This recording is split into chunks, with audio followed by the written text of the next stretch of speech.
Hello friends, कैसे हैं आप सब। उम्मीद करते हैं सब लोग अच्छे होंगे, खूब खुश होंगे, खूब पढ़ाई कर रहे होंगे और अपने कार्यों को करते हुए लगातार बेहतर बन रहे होंगे। आपके सामने जो चैलेंज है बीपीएससी 67 का, उसके लिए लगातार मेहनत कर रहे होंगे, खूब जम के पढ़ाई कर रहे होंगे। तो आज बिल्कुल नए नए प्रश्नों को लेकर के 30 प्रश्न आपके लिए लेकर के आए हैं, जो आपके परीक्षा में निश्चित रूप से आपके लिए मददगार साबित होगा। उन प्रश्नों को आप अगर बनाते हैं और उनसे जुड़े हुए और भी इंफॉर्मेशन जो हम आप तक पहुंचाएंगे, उन सारी इंफॉर्मेशन को अगर आप एक जगह कलेक्ट करते हैं, लिखते हैं और एग्जाम के टाइम में उन्हें अगर आप रिवाइज करते हो, तो निश्चित रूप से आपका जो मार्क्स है वो साइंस में लगातार अपलिफ्ट करता जाएगा, बेहतर होते जाएगा। तो जितने सारे लोग ऑनलाइन लाइव आ चुके हैं वो सारे लोग अपने फ्रेंड्स तक वीडियो को शेयर कर देंगे। जिन तक वीडियो नहीं पहुंचा है, आपकी ये ड्यूटी है, सारे फ्रेंड्स तक वीडियो को शेयर कर दें।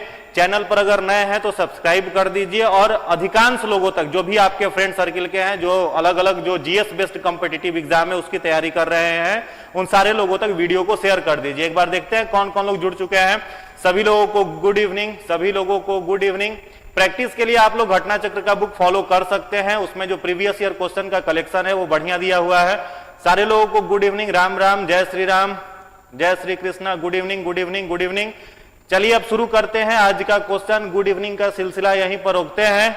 फटाफट पहले का क्या काम करिए, आप लोग वीडियो को अपने फ्रेंड्स तक शेयर कर दीजिए। जो भी आपके फ्रेंड्स हैं जो बीपीएससी की तैयारी कर रहे हैं, या फिर जिन लोगों को बिहार एसआई का मेंस देना है, जिन लोगों को बिहार एसआई का मेंस देना है, या फिर स्पेशली जो लोग बीपीएससी की तैयारी कर रहे हैं, सीडीपीओ की तैयारी कर रहे हैं, उन तक वीडियो को शेयर कर दीजिए।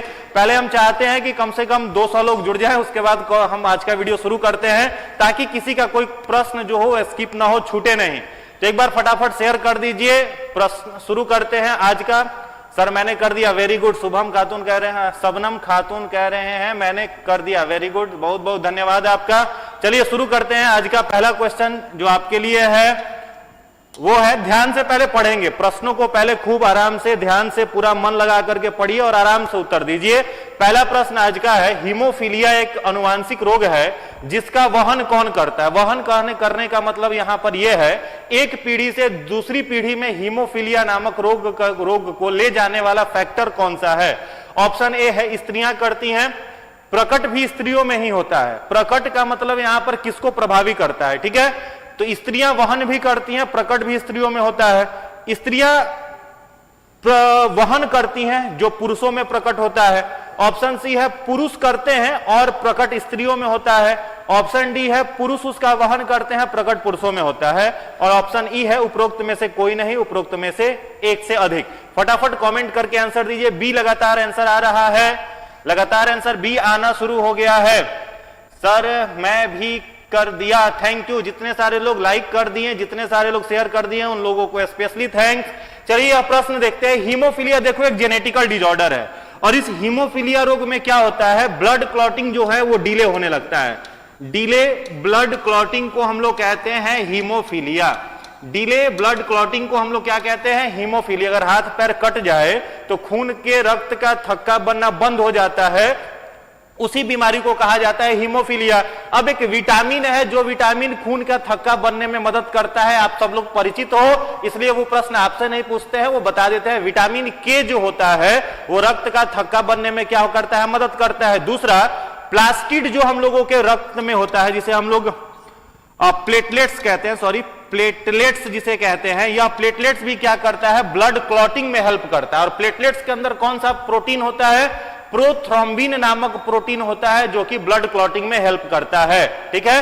तो इसका जो राइट आंसर है इस प्रश्न का कि हीमोफीलिया रोग का वहन कौन करता है, स्त्रियां करती हैं, जबकि यह रोग प्रकट किस में होता है, तो पुरुषों में होता है। इसी से रिलेटेड अगर एक क्वेश्चन आपसे पूछे कि एक बीमारी है जिसे हम लोग वर्ण अंधता कहते हैं, कलर ब्लाइंडनेस, तो कलर ब्लाइंडनेस डिजॉर्डर जो है उसका भी वहन कौन करता है। तो अगर हीमोफीलिया के जगह अगर हम लोग कलर ब्लाइंडनेस लगा देते, फिर भी आंसर यही सही होता है। कलर ब्लाइंडनेस रोग भी वहन करने वाली कौन होती हैं, स्त्रियां होती हैं, जबकि उससे प्रभावित कौन होते हैं, पुरुष होते हैं। हाँ जी, सेम वही रह जाता। चलिए अगले प्रश्न की तरफ आगे बढ़ते हैं। आज का जो दूसरा प्रश्न आपके लिए है वह है, निम्नलिखित कारणों पर ध्यान दीजिए। एड्स का संचरण होता है यहां पर कारण लिखे हुए हैं अलग अलग, इसमें से आपको बताना है कि एड्स का जो संचरण होता है वो किन कारणों से होता है। एक नंबर में है लैंगिक संभोग से, सेक्सुअल रिप्रोडक्शन जिसको कहते हैं। ऑप्शन बी है रक्ताधान से, जिसे ब्लड ट्रांसफ्यूजन कहते हैं। सी है मच्छर और अन्य रक्त चूसकों से, यानी जो ब्लड को क्या करते हैं, सक करते हैं,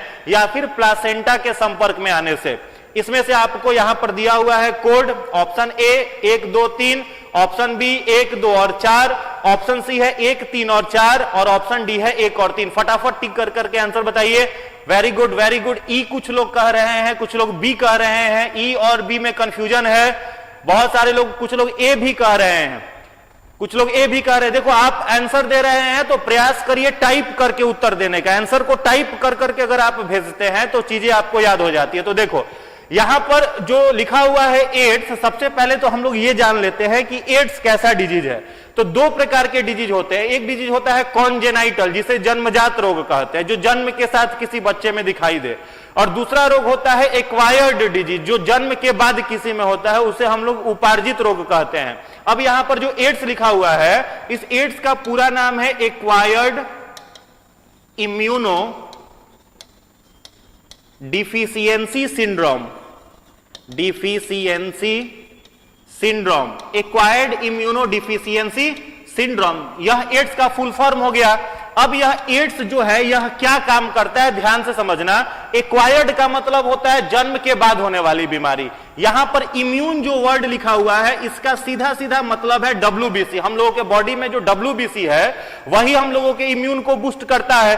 तो वैसा बीमारी जो जन्म के बाद हो, प्रभावित किसको करे, WBC को करे। डिफिशियंसी माने घटा दे, WBC की संख्या को कम कर दे, और सिंड्रोम का मतलब कारक। वैसी बीमारी इसमें शरीर का WBC कंप्लीटली नष्ट हो जाता है, उसी को हम लोग क्या कहते हैं, एड्स कहते हैं। और यह एड्स जिस वायरस से होता है उस वायरस को HIV कहा जाता है, जिसका पूरा नाम है ह्यूमन इम्यूनो डिफिशियंसी वायरस। ठीक है। अब एक प्रश्न मेरा आपसे है कि HIV वायरस जो है वो वायरस की किस फैमिली से बिलोंग करता है। HIV वायरस के किस परिवार का सदस्य है, फटाफट कमेंट कर करके आंसर बताइए। 2 वायरस उस फैमिली का है, बस 2 वायरस। एक तो HIV है और दूसरा एक वायरस है जिसे हम लोग कहते हैं TMV, टोबैको मोजाइक वायरस। और यह तंबाकू के पौधों में लग करके तंबाकू के पौधों को खराब कर देता है।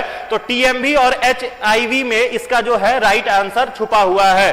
चलिए वेरी गुड वेरी गुड। कुछ लोग बी कह रहे हैं, चलिए इसका आप आंसर देंगे। HIV और TMV किस वायरस के फैमिली के मेंबर हैं, किस वायरस के फैमिली के सदस्य हैं?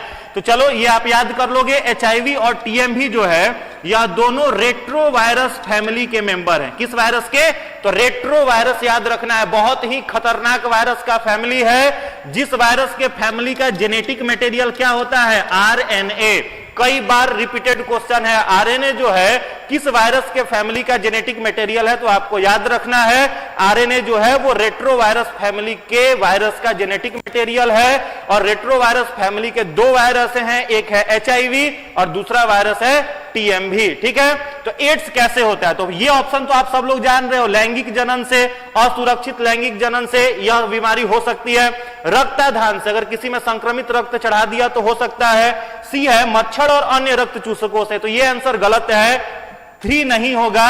और 4 जो है प्लासेंटा। प्लासेंटा का मतलब होता है जिसके अंदर इम्ब्रियो डेवलप करता है। ठीक है। इम्ब्रियोनिकल कोड से जुड़ा हुआ रहता है प्लासेंटा, और प्लासेंटा के अंदर जो फीटस होता है, नवजात शिशु होता है, वो डेवलप करता है। तो प्लासेंटा के माध्यम से भी हो सकता है। तो इसका राइट आंसर देखिए 1 2 और 4, 1 2 और 4, यानी ऑप्शन बी जो है इसका राइट आंसर है। Very good. चलिए अगले प्रश्न की तरफ आते हैं। आज का जो तीसरा प्रश्न आपके लिए है वो है भोजन विषाक्तता का क्या कारण होता है। फूड पॉइजनिंग जो होता है, भोजन जो खराब हो जाता है, भोजन जो डिकम्पोज होने लगता है, सड़ने लगता है, उसके लिए जिम्मेवार कौन है? ई कोलाई है, साल्मोनेला बैसिलाई है, स्टूडोमोनास है, या कैंडिडा है? फटाफट कमेंट कर करके आंसर दीजिए। सर वीडियो बहुत क्लियर नहीं दिख रहा है, एक बार आप अपने पिक्चर क्वालिटी को बढ़ाइए, फोन के यूट्यूब के पिक्चर क्वालिटी को बढ़ाइए, दिखेगा क्लियर। चलिए फटाफट आंसर दीजिए। भोजन के विषाक्तता का, फूड पॉइजनिंग का क्या कारण है? ई कोलाई, साल्मोनेला बैसिलाई, स्टूडोमोनास या कैंडिडा? फटाफट कमेंट करिए, कमेंट कर करके आंसर बताइए। प्रश्न संख्या 3 का उत्तर दीजिए। तो इसका जो राइट आंसर निकल करके आ रहा है वो क्या होगा? Salmonella bacilli, salmonella bacilli. अब कुछ अलग इंफॉर्मेशन आपको देते हैं। देखो यहां पर जो भी लिखा हुआ है सब किसका नाम लिखा हुआ है? बैक्टीरिया का। तो प्रश्न पूछता है आकार के आधार पर, शेप के आधार पर बैक्टीरिया कितने प्रकार का हो सकता है। तो दो तीन बात आप याद रखेंगे। जो भी बैक्टीरिया आपको गोल दिखाई दे, जो भी बैक्टीरिया आपको गोलाकार दिखाई दे, राउंड शेप्ड बैक्टीरिया अगर आपको कोई दिख रहा है तो स्पष्ट सी बात है उस बैक्टीरिया को हम लोग क्या कहेंगे? कोकाई। जो भी बैक्टीरिया राउंड शेप दिख रहा है उसे हम लोग क्या कहेंगे? Cocci, COCCI। जो भी बैक्टीरिया छड़नुमा है, छड़नुमा यानी रॉड के आकार का है, छड़ जैसा है, उस बैक्टीरिया को हम लोग कहते हैं बैसिलस। ठीक है। तीसरा आपको याद रखना है, जो भी बैक्टीरिया कॉमा शेप है, कॉमा देखते हो ना आप लोग लिखते हैं तो ऐसे कॉमा देते हैं, तो जो भी बैक्टीरिया कॉमा शेप आपको दिखाई दे तो उसे हम लोग कहते हैं विब्रियो। या फिर जो भी बैक्टीरिया स्प्रिंग शेप दिखाई दे, स्प्रिंग शेप मतलब जैसे आपके स्पाइरल बाइंडिंग का कॉपी होता है उसमें जो स्प्रिंग आपको दिखाई देता है, अगर कोई बैक्टीरिया वैसा आपको दिखाई दे रहा है तो उस बैक्टीरिया को हम लोग कहते हैं स्पाइरिलम। ठीक है। तो इतना इंफॉर्मेशन दिमाग में परमानेंट रखेंगे। गोल अगर बैक्टीरिया है तो कोकाई, अगर बैक्टीरिया छड़नुमा है, रॉड शेप्ड है तो बैसिलस, अगर बैक्टीरिया कॉमा शेप है तो उसे विब्रियो कहेंगे, अगर बैक्टीरिया स्प्रिंग शेप है तो उसे स्पाइरिलम कहेंगे। ठीक है। अगर बैक्टीरिया चेन में हो, श्रृंखला में हो, बैक्टीरिया का पूरा ग्रुप जुड़ा हुआ हो तो उसको क्या कहेंगे? तो याद रखेंगे अगर बैक्टीरिया चेन में हो, पूरा जुड़ा हुआ है, श्रृंखला में है, तो उस बैक्टीरिया को के ग्रुप को हम लोग कहते हैं एस्ट्रिप्टो। ठीक है। एग्जाम्पल समझना, जैसे एक बीमारी होती है उसको हम लोग कहते हैं निमोनिया, एक डिजीज है जिसको हम लोग कहते हैं निमोनिया। यहां पर पी साइलेंट है। ठीक है। पी का प्रोनाउंसिएशन नहीं करेंगे। ये क्या हो गया? निमोनिया। तो पूछा जाए कि निमोनिया बीमारी किस बैक्टीरिया से होती है तो उस बैक्टीरिया का नाम क्या लिखोगे? उस बैक्टीरिया का नाम आप लिखोगे स्ट्रिप्टोकोकस निमोनियाई। क्या नाम लिखोगे? स्ट्रिप्टोकोकस निमोनियाई। तो यहां पर मैंने क्या लिखा है? स्ट्रिप्टोकोकस। तो स्ट्रिप्टो का मतलब यह बैक्टीरिया चेन में होगा और इसका आकार कैसा होगा? तो कोकाई का मतलब गोलाकार, यानी गोलाकार बैक्टीरिया इस तरीके से चेन में होगा तो इसको बोलेंगे स्ट्रिप्टोकोकस। वैसे एक बीमारी होता है कॉलरा, जिसको हैजा कहते हैं। तो कॉलरा किससे होता है? तो कॉलरा होता है विब्रियो कॉलेरी से। विब्रियो कोलेरी से क्या होता है? कॉलरा। तो पूछा जाए कि कॉलरा के बैक्टीरिया का आकार कैसा होगा तो देखो विब्रियो लिखा हुआ है तो आप क्या कहेंगे? सीधा विब्रियो लिखा हुआ है तो सर वो कॉमा के शेप का होगा, इस तरीके से दिखेगा। ठीक है। तो ये इंफॉर्मेशन आपको याद रखना है। तो इसका राइट आंसर जो होगा भोजन के विषाक्तता का कारण साल्मोनेला बैसिलाई। Very good. चलिए अगले प्रश्न की तरफ आगे आते हैं। आज का अगला प्रश्न है, उस वैज्ञानिक का नाम बताइए जिसने यह खोज की थी कि मलेरिया प्लाज्मोडियम नामक परजीवी से होता है। ऑप्शन ए है मेंडल, ऑप्शन बी है हैकल, ऑप्शन सी है रोनाल्ड रॉस, ऑप्शन डी है डार्विन। फटाफट कमेंट कर करके आंसर बताइए। किस वैज्ञानिक ने बताया था कि मलेरिया प्लाज्मोडियम नामक प्रोटोजोआ से होता है? सारे लोगों को गुड इवनिंग। ठीक है। पिक्चर क्वालिटी अगर आप बढ़ाइएगा फोन का ज्यादा क्लियर दिखेगा। डेटा बचाइए मत ज्यादा, थोड़ा पिक्चर क्वालिटी को बढ़ा लीजिए, वीडियो अच्छे से दिखेगा। क्वेश्चन है, उस वैज्ञानिक का नाम बताइए जिसने बताया था कि मलेरिया किससे होता है? प्लाज्मोडियम नामक प्रोटोजोआ से होता है। तो इसका जो राइट आंसर होगा, पहले देख लेते हैं फटाफट। डी लगातार आ रहा है, रोनाल्ड रॉस। Very good. जितने सारे लोग रोनाल्ड रॉस आंसर दे रहे हैं सभी का उत्तर बिल्कुल ही सही है। कॉपी पेन हाथ में रहना चाहिए, लास्ट में पूछेंगे भाई किसका कितना नंबर आया तो जोड़ करके बताओगे। चलो रोनाल्ड रॉस राइट आंसर है। अब अगर आपसे पूछे मेंडल के बारे में कुछ इंफॉर्मेशन बताइए तो मेंडल को हम लोग क्या कहते हैं? Father of genetics. याद रखना है, फादर ऑफ जेनेटिक्स। अनुवांशिकता के जनक कौन हो गए? तो ग्रेगर जॉन मेंडल। दूसरा जो आपका डार्विन है, इनके बारे में बता सकते हो आप? डार्विन ने कौन सी किताब लिखी थी? डार्विन ने कौन सी किताब लिखी थी? फटाफट कमेंट करके आंसर बताओ। डार्विन ने कौन सी किताब लिखी थी? कमेंट कर करके आंसर बताइए। Which book was written by Charles Darwin? Darwin ने कौन सी किताब लिखी थी? फटाफट बताओ। फादर ऑफ जेनेटिक्स पर अभी मत रुको, आगे बढ़ो। हाँ वेरी गुड, आंसर आने लगा। The origin of species. The origin of species नामक किताब किसने लिखी थी? Charles Darwin. दूसरा चीज याद रखो, अब मान लो आपसे एक प्रश्न पूछे, who gave the theory of natural selection? Who gave the theory of natural selection? प्राकृतिक चयनवाद का सिद्धांत किसने दिया था? ऑप्शन यही 4 है, Mendel, Haeckel, Ronald Ross, Darwin. प्राकृतिक चयनवाद, नेचुरल सिलेक्शन का थ्योरी किसने दिया था? इवोल्यूशन में हमने पढ़ाया है आपको, इवोल्यूशन में आपको हमने पढ़ाया है। फटाफट बताइए, फटाफट बताइए। दी ओरिजिन ऑफ स्पीसीज किताब तो लिखा था इन्होंने, डार्विन ने। डार्विन ने और क्या किया था बताइए? नेचुरल सिलेक्शन किसने दिया था? Very good. नेचुरल सिलेक्शन का थ्योरी भी किसका था? प्राकृतिक चयनवाद का, डार्विन का ही था। नेचुरल सिलेक्शन, प्राकृतिक चयनवाद का सिद्धांत भी किसने दिया था? डार्विन ने ही दिया था। एक और चीज याद रखो, फादर ऑफ इवोल्यूशन, विकासवाद का जनक या क्रमिक विकास का जनक भी किसे कहा जाता है? डार्विन को ही कहा जाता है। चलिए, आज का 5वां प्रश्न आपके लिए है, मलेरिया से प्रभावित होने वाला कौन सा अंग है? Which organ is affected by malaria? ठीक है, मलेरिया से कौन सा अंग प्रभावित होता है? हृदय होता है, फेफड़ा होता है, किडनी होता है या स्प्लीन होता है? क्या होता है मलेरिया से? आंसर आने लगा, कुछ लोग डी कह रहे हैं, तिल्ली या प्लीहा। प्लीहा, फादर ऑफ इवोल्यूशन। चलिए इसका आंसर दीजिए, मलेरिया से हमारे शरीर का कौन सा अंग प्रभावित होता है? मलेरिया से अभी जितने सारे लोग जुड़े हुए हो, एक बार जम करके लाइक कर दो वीडियो को। नया नया बिल्कुल फ्रेश क्वेश्चन है, मजा आएगा पढ़ने में। चलो देखो, मलेरिया जो होता है, सबसे पहले अगर मान लो आपसे पूछे कि मलेरिया किससे होता है, बैक्टीरिया से, फंगस से, प्रोटोजोआ से, किससे होता है, तो क्या कहोगे? मलेरिया जो होता है वो किससे होता है? प्रोटोजोआ से। किससे होगा? प्रोटोजोआ से मलेरिया होगा, प्रोटोजोआ से। और प्रोटोजोआ का अगर नाम आपसे पूछ दे तो आप क्या कहेंगे? प्लाज्मोडियम। क्या कहेंगे? प्लाज्मोडियम नामक प्रोटोजोआ से कौन सी बीमारी होगी? मलेरिया। अब आपसे पूछे कि यह प्लाज्मोडियम जो प्रोटोजोआ है वो किस मच्छर पर बैठ करके एक जगह से दूसरी जगह जाएगा, तो किस मच्छर से जाएगा? Female Anopheles mosquito. क्या होगा? फीमेल एनाफ्लीज मॉस्किटो, मॉस्क्विटो मच्छर पर बैठ करके यह प्लाज्मोडियम जो होता है आगे जाता है। याद रखना है, केवल फीमेल मॉस्किटो ही काटती है, ठीक है, मेल मॉस्किटो नहीं काटता। एक और क्वेश्चन आपके लिए है, डेंगू जो रोग है वो किस वायरस से होता है? डेंगू वायरस से होता है, कंफर्म हो ना? चलो हो तो ठीक है। डेंगू किस वायरस से होता है? फटाफट बताओ, डेंगू रोग किस वायरस से होता है? आज का क्वेश्चन आपके लिए है, डेंगू किस वायरस से होता है? कमेंट कर करके आंसर बताइए। तो देखो, डेंगू जो रोग है, लोकप्रिय बीमारी है, यह किस वायरस से होता है? तो फैल्बी राइबो वायरस। फैल्बी राइबो वायरस से कौन सी बीमारी होती है? डेंगू। डेंगू माने मत पूछा किससे होता है, तो कहता है सब मच्छर से होता है। मच्छर से थोड़े होता है जी, किससे होता है? फैल्बी राइबो वायरस से क्या होता है? डेंगू। और ये वायरस किसके साथ बैठ करके उड़ता है? तो याद रखना है, फैल्बी राइबो जो वायरस होता है वो एडीज मच्छर पर बैठा रहता है। किस मच्छर पर? एडीज एग्जिप्टी, इस मच्छर का पूरा नाम है।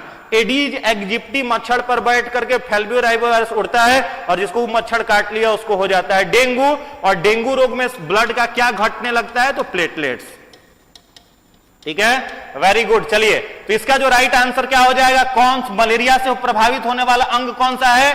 प्लीहा, जिसे स्प्लीन कहते हैं। ठीक है, बताए भी थे आप लोगों को कि आरबीसी बनता कहां? बोन मैरो में। डेड कहां पर होता है? इसी स्प्लीन में।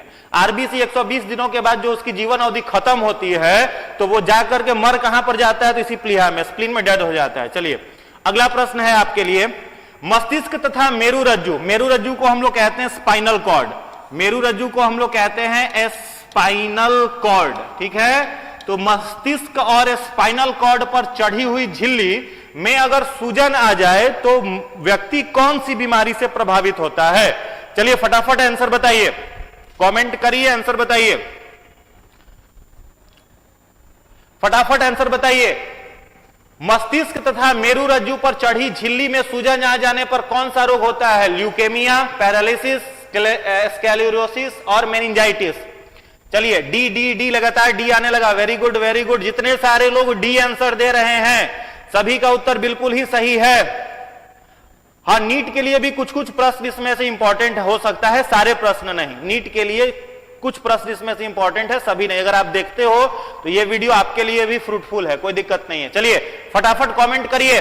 मस्तिष्क और मेरुरज्जु पर चढ़ा हुआ जो मेम्ब्रेन होता है, उस मेम्ब्रेन को में अगर सूजन आ जाए तो कौन सी बीमारी हो जाती है? मेनिंजाइटिस। अब समझो कॉन्सेप्ट क्या है, इसके पीछे का कॉन्सेप्ट क्या है। देखो, ब्रेन जो होता है, मान लो यहां पर हम लोगों का ब्रेन है, तो मनुष्य का जो नर होता है, मेल होता है, उस मेल के मस्तिष्क का औसत भार कितना होता है जी? 1400 ग्राम।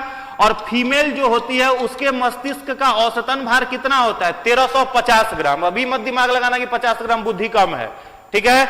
ये क्या हो गया? ब्रेन का वजन हो गया। मनुष्य का ब्रेन बाहर से कितने हड्डियों से घिरा हुआ रहता है?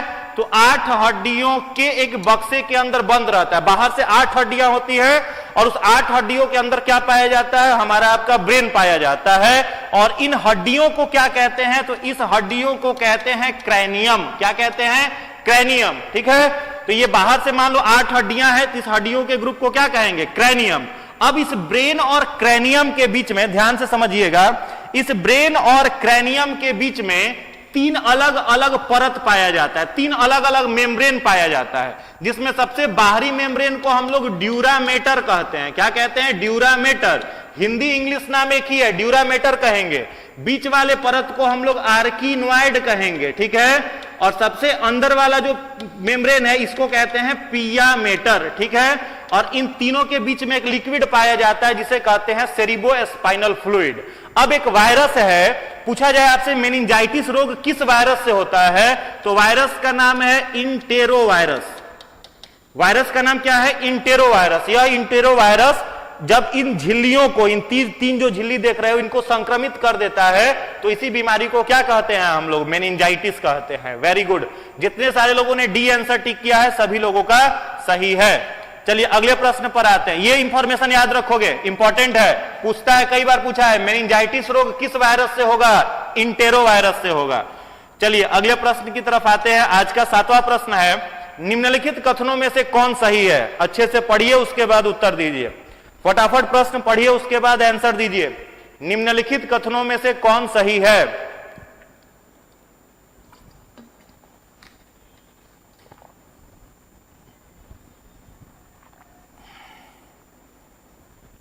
ठीक है।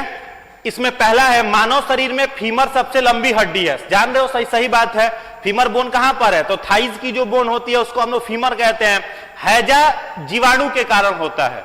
हैजा जिसको कॉलरा कहते हैं वो बैक्टीरिया के कारण होता है। सी है, एथलीट फुट रोग जो होता है वो विषाणु के कारण होता है। बताइए, ए सी लगातार सारा ऑप्शन आ रहा है। चलिए देखते हैं इसका जो राइट आंसर है वो क्या है। देखो, मानव शरीर में सबसे लंबी हड्डी फीमर सही है, तो ऑप्शन 1 खोजो। तो एक डी तो हट गया, दूगों में से आपको खोजना है, तो एक ऑप्शन सही है। दूसरा हैजा जो होता है कॉलरा, वो किससे होता है जी? बैक्टीरिया से होता है, ये भी सही है। तो 1 और 2 सही है। एथलीट फुट जो होता है वो वायरस से नहीं होता है, ठीक है, ठीक है। तो यहां पर आंसर क्या निकल करके आ जाएगा? 1 और 2 जिसमें है, 1 और 2 जिसमें है, तो 1 और 2 किसमें है? तो ऑप्शन सी में है। तो जितने सारे लोगों ने ऑप्शन सी टिक किया है उन सारे लोगों का सही है। 7 का आंसर जो राइट आंसर हो जाएगा वो हो जाएगा सी। चलिए 8वें प्रश्न की तरफ आते हैं। 8वां प्रश्न है आपका, निद्रा रोग किसके कारण होता है? ऑप्शन ए है नाइजेरिया, ऑप्शन बी है एंट अमीबा, ऑप्शन सी है ट्राइपनोसोमा, ऑप्शन डी है स्कैरिसिस, ठीक है। तो पढ़िए और आंसर दीजिए। निद्रा रोग, इसको स्लीपिंग सिकनेस कहते हैं, ठीक है। निद्रा रोग को हम लोग क्या कहते हैं? Sleeping sickness. खूब सोता है इंसान, इसमें सारे बिहारी को यही रोग पकड़े हुए हैं, स्लीपिंग सिकनेस। स्लीपिंग सिकनेस, खूब सोता है, ठीक है। तो हाँ चलो लगातार सी आंसर आ रहा है। ट्रिप्नोजोमा, ट्रिप्नोजोमा, ट्रिप्नोजोमा, वेरी गुड।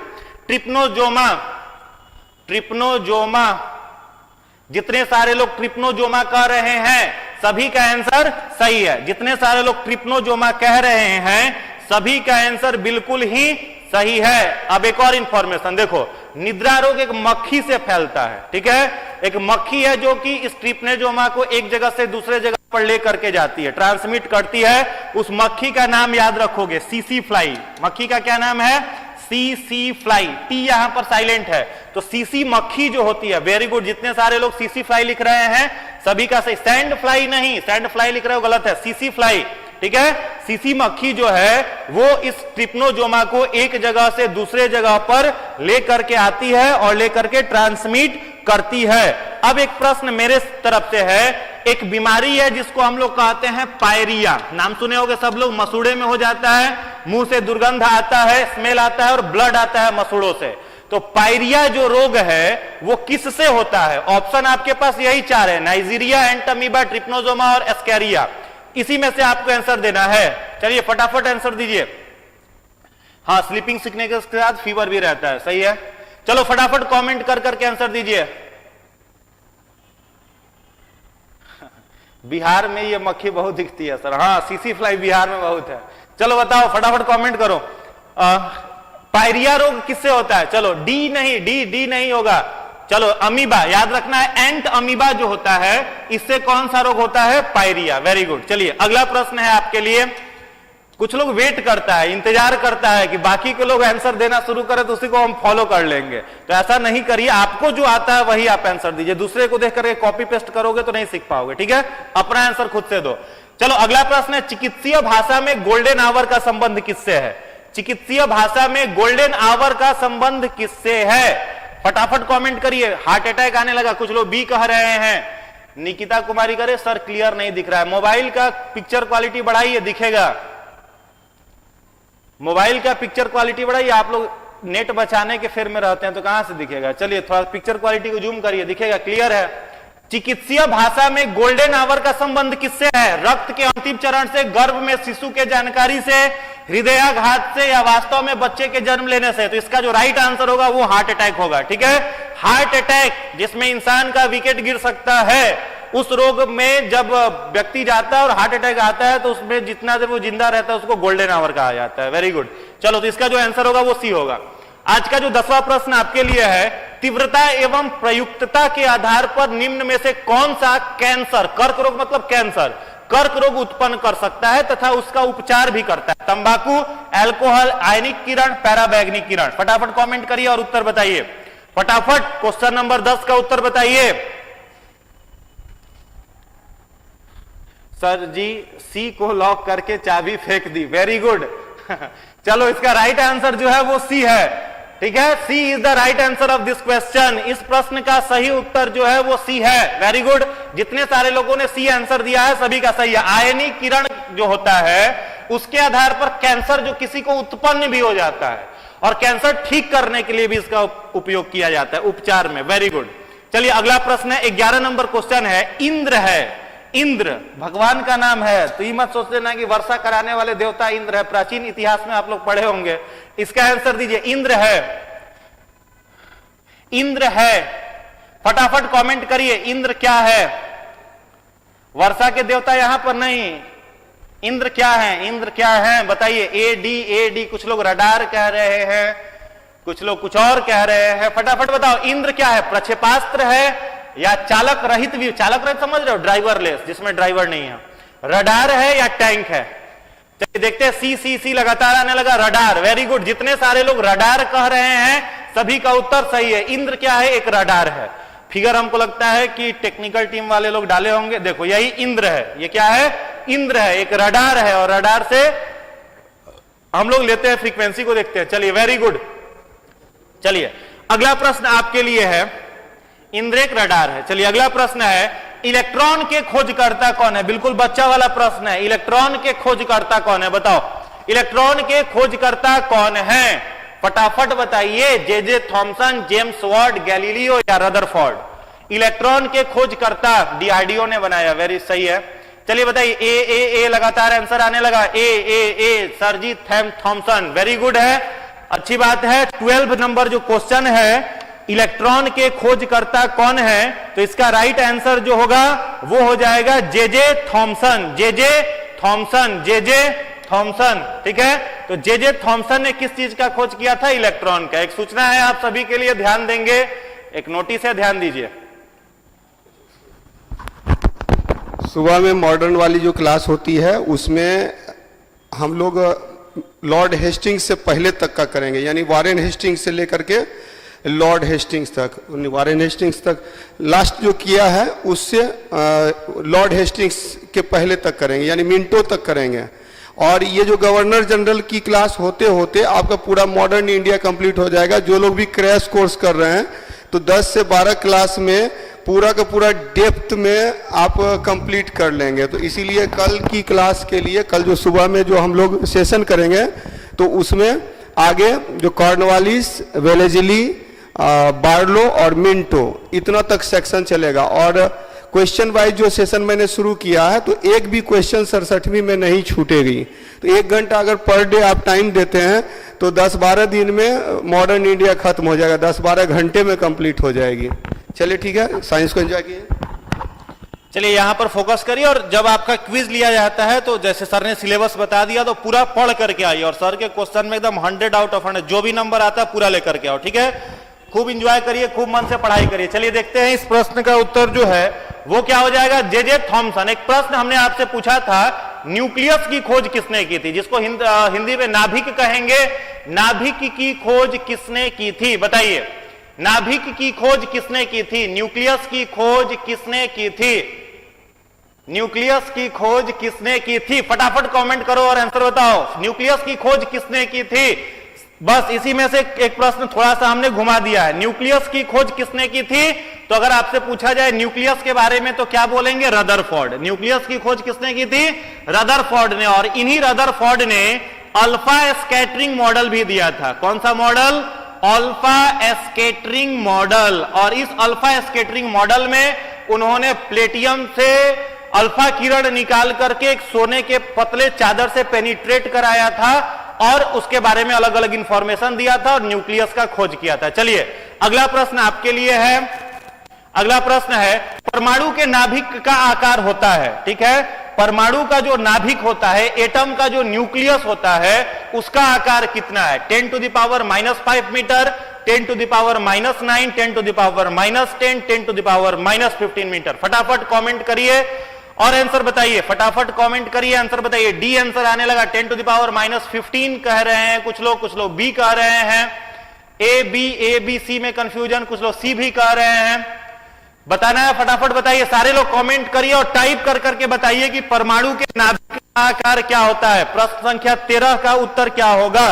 तो प्रश्न संख्या 13 का जो राइट आंसर होगा, परमाणु के नाभिक का आकार आपको इसमें बताना है, तो इसका जो राइट आंसर होगा वो 10 to the power -15। जितने सारे लोग डी कह रहे हैं, वेरी गुड, सबका आंसर सही है। 10 to the power -15 is the right answer of radius of the nucleus with in an atom. एक एटम के अंदर में जो न्यूक्लियस होता है उसका रेडियस जो होता है वो 10 to the power -15 होता है, और इसको मेजरमेंट किसमें किया जाता है। तो याद रखोगे 10 to the power -15 metre is equal to 1 fermi. क्या होता है, फर्मी। नाभिक के त्रिज्या को हम लोग किसमें मापते हैं, फर्मी में मापते हैं। किसमें मापते हैं, फर्मी में मापते हैं। तो एक प्रश्न और बताइएगा, एटम का रेडियस बताइए। ये तो नाभिक का हो गया, एटम का। परमाणु का रेडियस बताइए, परमाणु का रेडियस बताइए। फर्मी मीटर सही है। परमाणु का रेडियस बताइए, परमाणु का रेडियस। जितने सारे लोग जुड़े हुए हैं बताइए कि एटम का जो रेडियस होता है वो क्या होता है, परमाणु का रेडियस। परमाणु का रेडियस बताना है तो देखो, एटम का जो रेडियस होता है वह कितना होता है, 10 to the power -10 मीटर, जिसका वैल्यू कितना होगा, 1 एंगस्ट्रम। क्या होगा, 1 एंगस्ट्रम। एटम के रेडियस को किसमें मापते हैं, एंगस्ट्रम में। और नाभिक के न्यूक्लियस के रेडियस को हम लोग किसमें मापते हैं, फर्मी में। तो न्यूक्लियस का radius 10 to the power -15 metre, 1 fermi, और एटम का जो रेडियस है वो 10 to the power -10 metre, 1 angstrom. ठीक है। चलिए अगला प्रश्न है आपके लिए 14, जवाब दीजिए। परमाणु में कौन से मूल कण समान संख्या में होते हैं, प्रोटॉन न्यूट्रॉन, इलेक्ट्रॉन प्रोटॉन, या फिर न्यूट्रॉन तथा इलेक्ट्रॉन, या फिर ऑप्शन डी इलेक्ट्रॉन प्रोटॉन और न्यूट्रॉन। फटाफट कमेंट करिए और उत्तर दीजिए। सी आंसर आने लगा, 10 to the power 9, कुछ लोग 10। चलिए अब आगे बढ़िए, नया क्वेश्चन आपके लिए आ चुका है। चलिए इस प्रश्न का उत्तर देंगे। जितने सारे लोग जुड़ चुके हैं, अगर नया इंफॉर्मेशन कुछ आपको मिल रहा है तो वीडियो को जरूर लाइक कर देंगे। जितने सारे लोग देख रहे हैं, अगर नया इंफॉर्मेशन मिल रहा है तो वीडियो को लाइक कर दे। चलिए देखिए, परमाणु में किसकी किसकी संख्या समान होती है, फटाफट कमेंट कर करके आंसर बताइए। किसकी किसकी संख्या जो होगी वो समान होगी, किसकी किसकी संख्या जो होगी वो समान होगी। तो सब लोग इसका आंसर जान रहे होंगे, वेरी गुड। न्यूट्रॉन नहीं जी, इलेक्ट्रॉन और प्रोटॉन। ठीक है। एटम के आउटर ऑर्बिट में पाया जाने वाला जो लगातार घूम रहा है बेचारा इलेक्ट्रॉन, उसकी संख्या, और प्रोटॉन की संख्या जो कि न्यूक्लियस के अंदर है, जो न्यूक्लियस को पॉजिटिव बना करके रखता है, इन दोनों की संख्या क्या होती है, समान होती है। तो राइट आंसर क्या हो जाएगा, बी। चलिए अगला प्रश्न आपके लिए है question 15। Uranium 238, atomic mass 238, atomic number 92 में न्यूट्रॉन की संख्या बतानी है। फटाफट कमेंट करिए और बताइए, न्यूट्रॉन की संख्या निकालनी है, बताइए। एक यूरेनियम है जिसका एटॉमिक मास जो है वो दिया हुआ है, एटॉमिक नंबर भी दिया हुआ है। इसमें आपसे पूछा जा रहा है न्यूट्रॉन की संख्या निकालिए। न्यूट्रॉन की संख्या आपको निकालना है यूरेनियम 238 में। यूरेनियम 238 में फटाफट न्यूट्रॉन की संख्या बताइए, न्यूट्रॉन की संख्या बताइए। तो देखो, न्यूट्रॉन की संख्या बताने के लिए आपको क्या करना है, 238 से 92 को क्या करना है, घटा देना है। तो यहां पर क्या हो जाएगा, यहां पर हो जाएगा 6, यहां पर क्या हो जाएगा 4 हो जाएगा, और यहां क्या हो जाएगा 1, 146। तो यूरेनियम 238 92 में न्यूट्रॉन की संख्या कितनी हो जाएगी, 146। जितने सारे लोग ए आंसर कर रहे हैं सभी का उत्तर बिल्कुल ही सही है। 146 जो हो जाएगा, इसमें न्यूट्रॉन की संख्या निकालना बहुत आसान है। कोई भी आपको एलिमेंट दिया होगा तो उसका एटॉमिक मास, एटॉमिक नंबर दिया रहता है, एटॉमिक मास, एटॉमिक नंबर को घटा दीजिए, निकल जाएगा, तो 146। चलो अगला प्रश्न है, अगला क्वेश्चन है, परमाणु बम के आविष्कारक कौन है? परमाणु बम का आविष्कार किसने किया था? Madam Curie, Pierre Curie, Otto Hahn, Albert Einstein. Atom bomb का खोज किसने किया था? चलिए फटाफट कमेंट करिए और उत्तर बताइए। एटम बम का आविष्कार किसने किया था? इसका आंसर ए बी न लिख करके पूरा लिखो, पूरा लिखो, किसने किया था, नाम लिखो, याद हो जाएगा। एटम बम किसने बनाया था, किसने खोज किया था? एटम बम का खोज किसने किया था?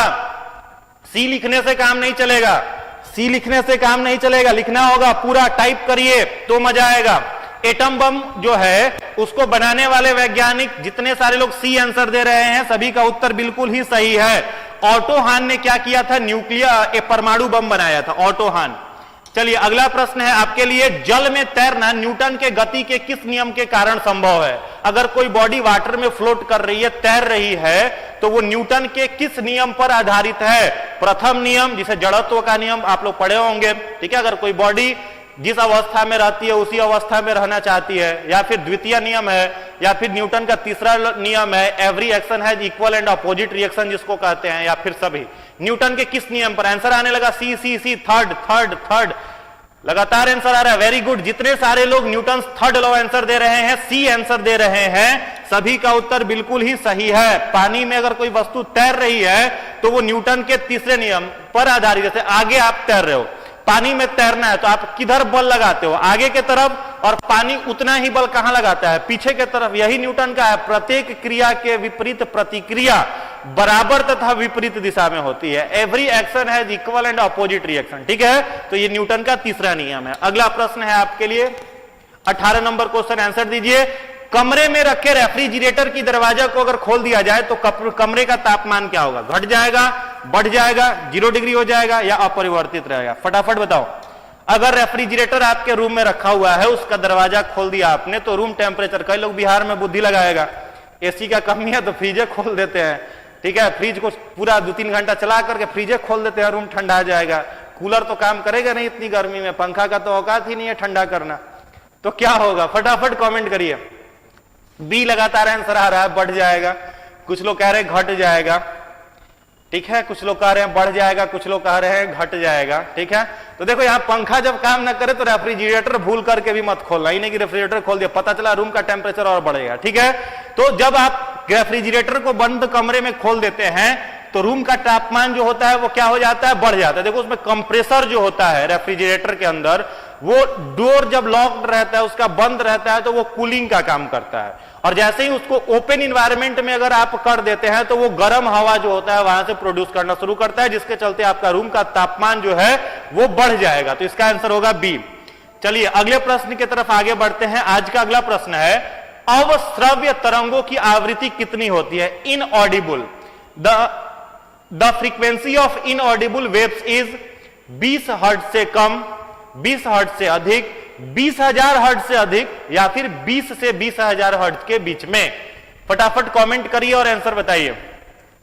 नहीं खोलिएगा मत दरवाजा, हाँ लेकिन हम तो खोल देते हैं, नहीं खोलिएगा भूल के भी, रूम गर्म हो जाएगा, पता चला कुटा गए घर में, इतना गर्मी घर में हो गया तो पिटाना शुरू हो जाओगे। चलो आंसर देंगे, अवश्रव्य तरंगों की ध्वनि आवृत्ति कितनी होती है? लगातार आंसर है, कुछ लोग डी कह रहे हैं, कुछ लोग सी कह रहे हैं, कंफ्यूजन है। चलिए देखते हैं। अवश्रव्य समझ रहे हो, इनऑडिबल कह रहा है, ऑडिबल नहीं, इनऑडिबल। इससे कुछ रिलेटेड प्रश्न और भी बन सकते हैं।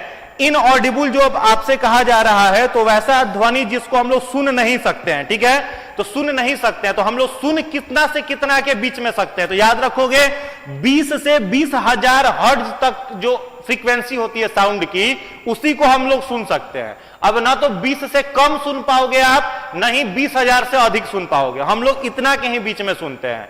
तो यहां पर राइट आंसर क्या हो जाएगा, 20 हर्ट्ज से कम। ए आंसर जितने सारे लोगों ने दिया है उन सभी का जवाब बिल्कुल ही सही है, ठीक है, जितने सारे लोगों ने ए आंसर दिया है सभी का जवाब सही है। 19 का राइट आंसर ए हो जाएगा। चलिए अगला प्रश्न देखिए 20। अगला प्रश्न देखिए 20 नंबर क्वेश्चन आपके लिए दिया गया है।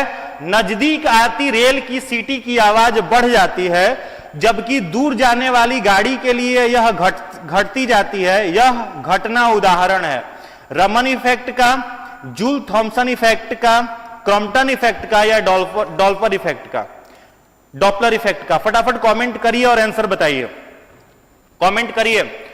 रेलगाड़ी जब नजदीक आएगा तो सीटी का आवाज बढ़ता हुआ दिखाई देगा, दूर जाएगा तो कमता हुआ दिखाई देगा, किस इफेक्ट के कारण है? चलिए सही जवाब आने लगा, Doppler effect, Doppler effect, Doppler effect. बिल्कुल ही सही जवाब है, डॉपलर इफेक्ट के कारण होता है। आप लोग ध्यान से अगर देखें तो रेलवे स्टेशन पर खड़े रहिएगा तो फील हो जाता है, ठीक है, ये पता चल जाता है। तो ध्वनि में के जो वॉल्यूम में जो बदलाव आता है, जो चेंज आता है, इस पर रिसर्च किए थे डॉपलर, और डॉपलर के कारण ही ये इफेक्ट दिखता है। चलिए अगला प्रश्न है आपका, ब्रह्मांड में न्यूनतम संभव तापमान कितना है? ब्रह्मांड जो है, यूनिवर्स जो है, उसका न्यूनतम पूछा जा रहा है आपसे, सबसे कम तापमान कितना हो सकता है? -273 degree Celsius, 0 degree Celsius, -300 degree Celsius, या 1 डिग्री सेल्सियस। चलिए कमेंट करिए, फटाफट कमेंट करिए और आंसर बताइए। डी आंसर आ रहा है, कुछ लोग ए कह रहे हैं, 19 का ई। चलिए फटाफट कमेंट करिए, आंसर बताइए, ब्रह्मांड में न्यूनतम तापमान कितना होगा?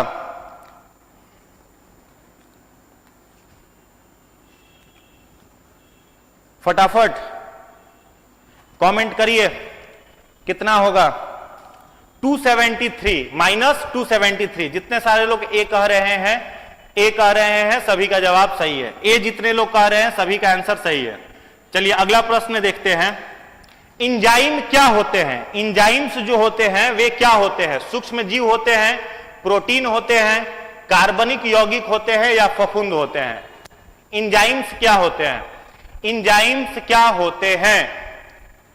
इंजाइम्स क्या होते हैं? आंसर बताना है। सूक्ष्म बैक्टीरिया होते हैं, या प्रोटीन होते हैं, या अकार्बनिक यौगिक होते हैं, या फफूंद होते हैं?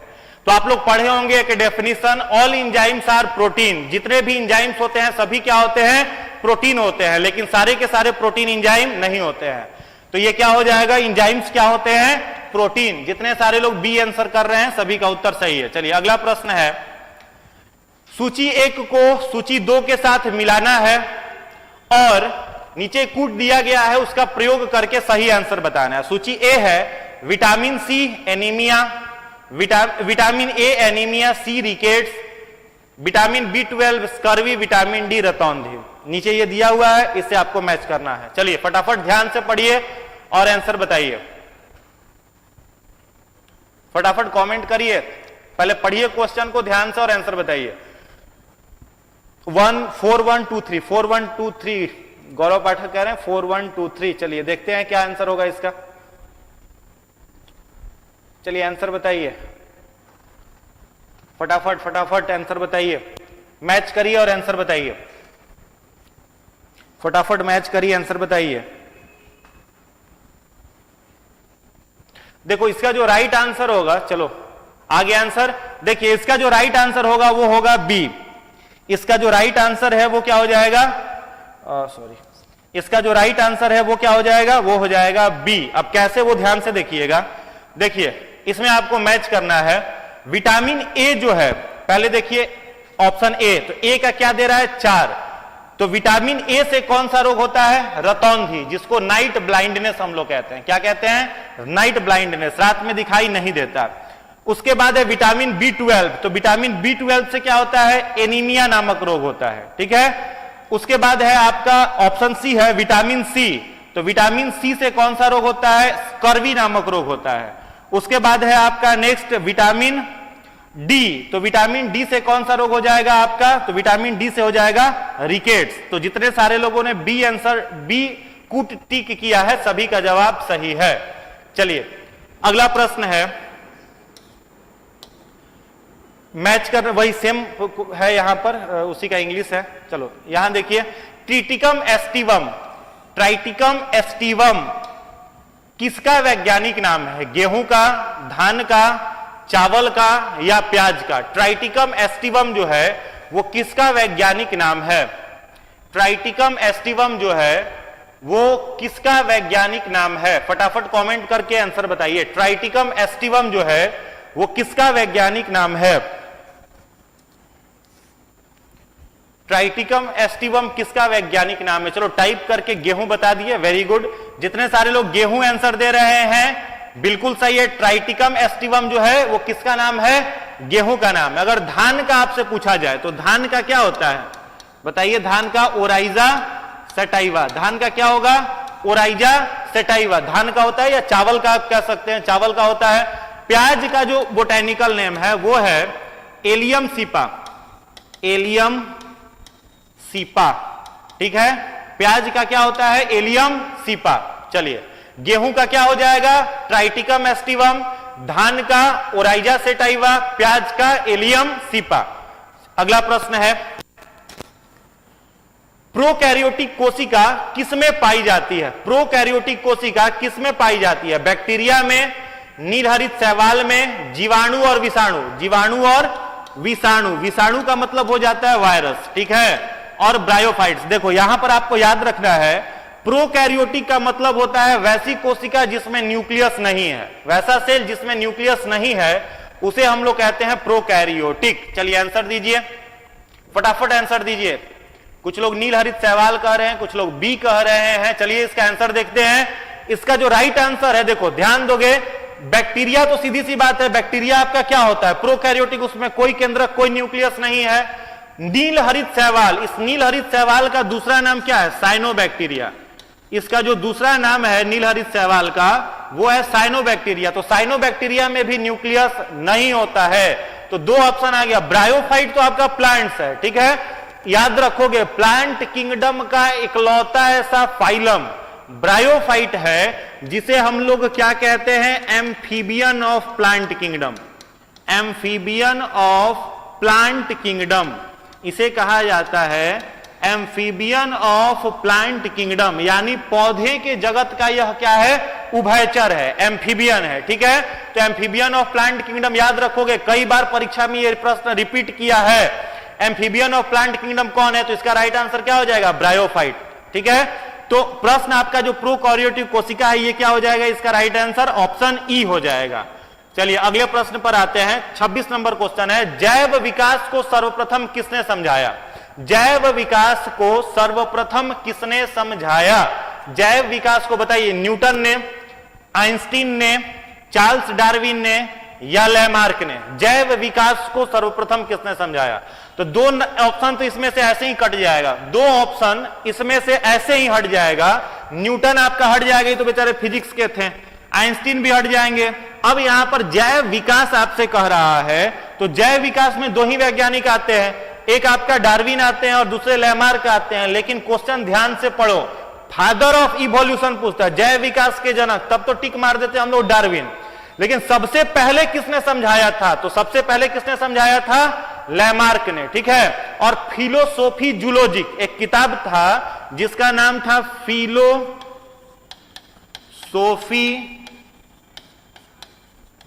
जूलॉजिक, ठीक है। तो फिलोसोफिक जूलॉजिक नामक पुस्तक भी किसने लिखा था? तो लैमार्क ने ही लिखा था। किस चीज पर? विकासवाद पर लिखा था। और लैमार्क ने जो थ्योरी दिया था उस थ्योरी का नाम आप याद रखेंगे, use and disuse organ theory. Use and disuse organ theory जो था वो किसका दिया हुआ था? लैमार्क का ही दिया हुआ था, ठीक है। लैमार्क नहीं बता, जैसे हम लोग पहले क्या थे? क्रो-मैग्नन एप थे, तो क्रो-मैग्नन एप थे तो जो लोअर जॉ है वो हम लोगों का आगे निकला हुआ था, पूंछ था इंसानों में, शरीर पर बड़े बड़े बाल थे, जो वर्टिब्रल कॉलम है वो जंगली जानवरों की तरह से था, हाथ का भी उपयोग हम लोग चलने में करते थे। तो कैसे वो अंग हमारे शरीर से समाप्त हुए? चाहे जो जिराफ है उसका गर्दन शॉर्ट नेक वाला वो एनिमल था, उतना लंबा उसका गर्दन नहीं था, तो किन कारणों से उसके गर्दन की लंबाई बढ़ गई? ये सारा चीज किसने बताया था? तो लैमार्क ने बताया था। चलिए अगले प्रश्न की तरफ आगे आते हैं। आज का 27 नंबर क्वेश्चन है, निम्नलिखित में से कौन मछली नहीं है? निम्नलिखित में से कौन मछली नहीं है? चलिए फटाफट बताइए, निम्नलिखित में से कौन मछली नहीं है? निम्नलिखित में से कौन मछली नहीं है? फटाफट कमेंट करिए, आंसर बताइए। कौन मछली निम्नलिखित में से नहीं है? स्टार फिश है, सा फिश है, पाइप फिश है, गिटार फिश है? फटाफट कमेंट कर करके आंसर बताइए।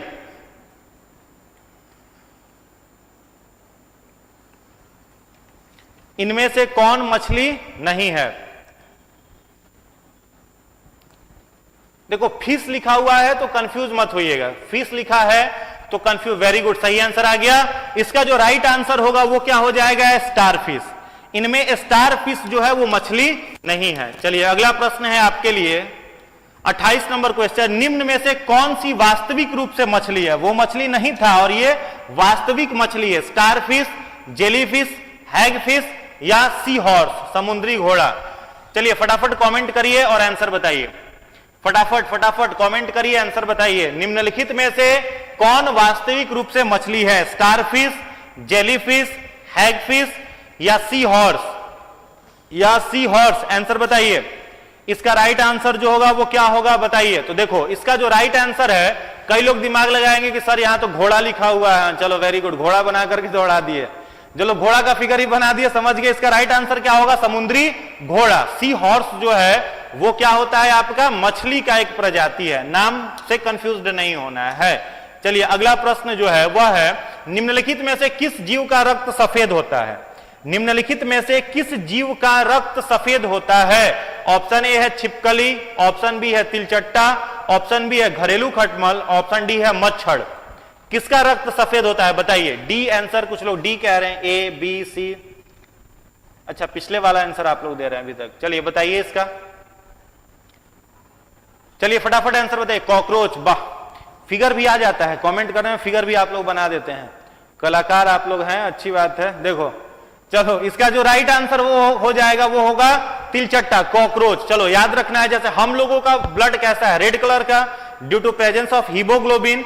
इसका रक्त सफेद रंग का है, किस कारण से है? तो याद रखोगे हीमोसियानिन। क्या होता है इसमें? हीमोसियानिन नामक पिगमेंट होता है, जिसके चलते उसका रक्त कैसा होता है? सफेद रंग का होता है। चलिए अगला प्रश्न है और लास्ट क्वेश्चन आज का है, मिर्च की तीक्ष्णता का क्या कारक है? मिर्च हम लोग खाते हैं तो वो तीखा लगता है, उसका कारण क्या है? ऑप्शन ए है लाइकोपिन, ऑप्शन बी है कैप्सेसिन, ऑप्शन सी है कैरोटीन, ऑप्शन डी है एंथ्रोसाइनिन।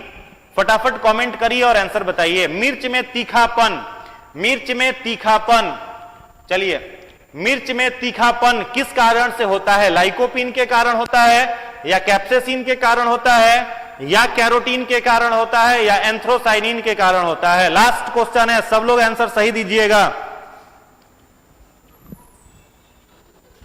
चलिए फटाफट आंसर दीजिए। मिर्च में तीक्ष्णता, मिर्च में तीक्ष्णता, तो देखिए इस प्रश्न का जो सही उत्तर होगा वह होगा मिर्च में जो तीक्ष्णता होती है वो बी के कारण। सही है, बिल्कुल सही जवाब है। अब एक चीज और याद रख लोगे आप लोग कि टमाटर का जो लाल रंग होता है, मान लो यही 4 ऑप्शन है और आपको बताना है कि टमाटर का लाल रंग किसके कारण है। फटाफट कमेंट करके बताइए, टमाटर का लाल रंग किसके कारण है? टमाटर का लाल रंग किसके कारण है? फटाफट बताइए, कमेंट करिए, आंसर बताइए। टमाटर का रंग लाल किसके कारण होता है? फटाफट बताइए। तो देखो टमाटर का जो लाल रंग होता है वो किसके कारण होता है? तो लाइकोपीन के कारण होता है। किसके कारण होता है? लाइकोपीन के कारण होता है। टोमेटो का जो रेड कलर है वो लाइकोपीन के कारण होता है। और कैरोटीन जो है ये किस में पाया जाता है? तो संतरा में। ऑरेंज जो होता है, संतरा का जो नारंगी रंग होता है वो किसके कारण होता है? कैरोटीन के कारण। और एंथ्रोसाइनिन जो है इस एंथ्रोसाइनिन के कारण क्या होता है, तो गाजर का जो रंग आप देखते हैं, कैरोट का जो रंग देखते हैं, वो एंथ्रोसाइनिन के कारण से होता है। चलिए, बिल्कुल सही जवाब है। तो किसका कितना नंबर आया आप लोग कमेंट कर करके सही जो आपका आंसर है वो हमको शेयर कर देंगे, हमको बता देंगे। जितना नंबर आया फटाफट कमेंट करिए और आंसर बताइए। और डेली अपने साथ जो आपका सेशन चल रहा है साइंस का, उस सेशन के साथ जुड़ते जाइए, एंजॉय करते रहिए और लगातार नया नया नंबर ले आइए। खूब मन लगा करके पढ़िए। इन्हीं शुभकामनाओं के साथ आज के सेशन को समाप्त करते हैं। चलते चलते दो शब्द आपके लिए बताना चाहेंगे कि कभी भी कठिन परिश्रम का कोई विकल्प नहीं है। कठिन परिश्रम ही सफलता की कुंजी है। लगातार हार्ड वर्क करते रहिए, खूब मन लगा करके पढ़िए और द्वितीय लक्ष्य आपका नहीं है, ऐसा लक्ष्य आप लेकर के चल रहे हैं जिसमें प्रत्येक वर्ष कई सारे लोग, सैकड़ों की संख्या में लोग सफल होते हैं। जब वो सफल हो गए तो उन्हीं के रास्ते पर चल करके हम आप भी सफल हो सकते हैं और बहुत कम समय में सफलता को हासिल किया जा सकता है। कभी भी कोई आलोचना करे, कोई आपकी निंदा करे, कोई कहे तुमसे नहीं होगा, निगेटिव। अब कई सीनियर आपसे मिलकर के कहते होंगे तुम्हारा तो नहीं होगा, आप उनसे कहिए भाई आप सीनियर सुपर सीनियर बनते जा रहे हैं तो आप में भी तो कुछ कमी होगी। तो चलते चलते दो शब्द आपके लिए, टूटी हुई टहनी ही पतवार बनती है, चिंगारी भड़क कर ही अंगार बनती है, रौंदी गई हो बेबस समझकर जिस मिट्टी को, वही मिट्टी एक दिन ऊंची मीनार बनती है। बहुत बहुत धन्यवाद, बहुत बहुत शुक्रिया। वीडियो अच्छा लगा हो तो जम करके लाइक करें, फ्रेंड्स तक शेयर